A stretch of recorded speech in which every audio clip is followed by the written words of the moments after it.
राधे राधे सभी को। आज मैं आपके सामने पंच भिक्षु की कहानी लेकर आई हूँ, जो कि कार्तिक के महीने में कही और सुनी जाती है। एक साहूकार के बेटे की बहू थी। वह कार्तिक के महीने में सुबह जल्दी उठकर गंगा जी नहाने जाती थी। वह पराये पुरुष का मुंह नहीं देखती थी। राजा का लड़का भी गंगा जी नहाने जाता था। राजा का लड़का कहता कि मैं सुबह नहाता हूँ, मेरे से पहले कोई भी नहीं नहाता। जब 5 दिन कार्तिक के रह गए तो उस दिन साहूकार के बेटे की बहू नहा कर जा रही थी और राजा का बेटा आ रहा था। शोर सुनकर जल्दी से जाने लगी, जिससे अपनी मोती की माला वहीं पर भूल गई। तब राजा के बेटे ने वह मोती की माला देखी तो देखकर कहा कि यह माला किसकी है, जो इतनी सुंदर है, तो पहनने वाली कितनी सुंदर होगी। बाद में सारी नगरी में ढिंढोरा पिटवा दिया कि जिसकी यह माला है वह मेरे पास 5 रात आएगी, तब मैं उसकी यह माला दे दूँगा। और खुद वहाँ तोते का पिंजरा टांग कर बैठ गया। सुबह साहूकार की बहू आई तो पहली पैड़ी पर पाँव रखा तो बोली कि अगर मेरे में सत है तो इसे नींद आ जाए। भगवान ने उसका सत रख लिया और उसे नींद आ गई और वह नहाकर चली गई। राजा का बेटा उठकर बैठ गया और तोते से पूछा कि क्या वह आई थी। तो तोते ने कहा आई थी। तो वह कैसी थी? तब तोता बोला कि अप्सरा जैसी बिजली, होली जैसी झलक, कामड़ी, गुलाब जैसा रंग था। तो राजकुमार ने कहा कि आज तो मैं उंगली चीर कर लेट जाऊंगा, फिर मुझे नींद नहीं आएगी। दूसरे दिन वह उंगली चीर कर बैठ गया। जब वह आई तो भगवान से प्रार्थना करने लगी, तो इतना कहते ही राजकुमार को नींद आ गई और वह नहा कर चली गई। तब उसने उठकर तोते से पूछा तो उसकी कही सारी बातें बता दी। तब राजकुमार बोला कि मैं आँखों में मिर्च डाल कर बैठूँगा। और अगली दिन वह रात को मिर्च डाल कर बैठ गया और वह आई और प्रार्थना करी, जिससे राजकुमार को नींद आ गई और वो नहा कर चली गई। तब राजकुमार ने तोते से पूछा कि वह आई थी। तो उसने कहा कि आई थी।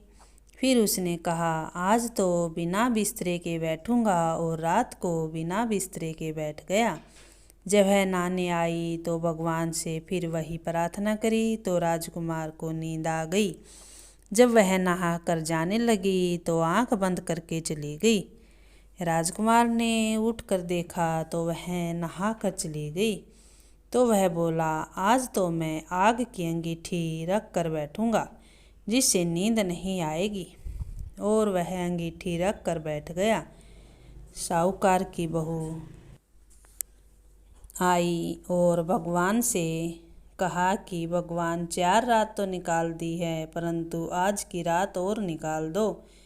भगवान ने उसका सत रख दिया और उसे नींद आ गई।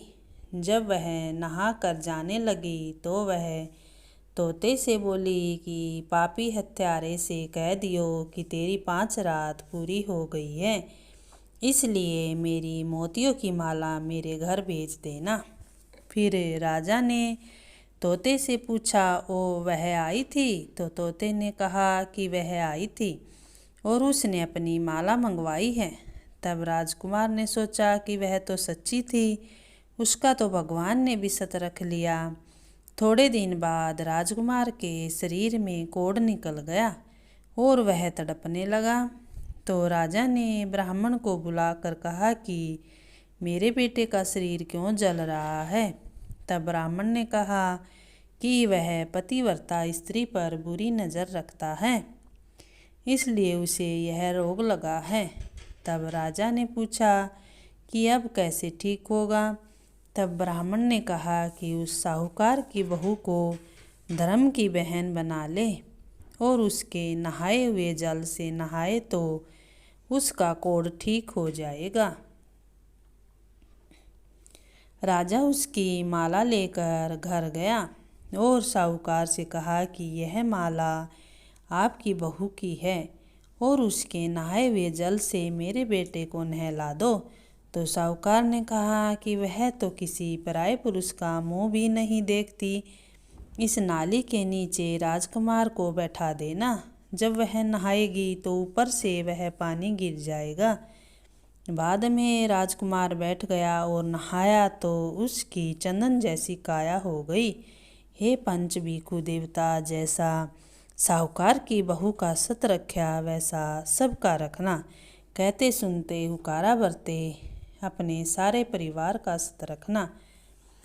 तो ये थी पंच भिक्षु की कहानी, जो कार्तिक के महीने में लास्ट के जो दिन होते हैं 5 दिन, उस दिन ये व्रत रखा जाता है, एकादशी से शुरू करके पूर्णिमा तक।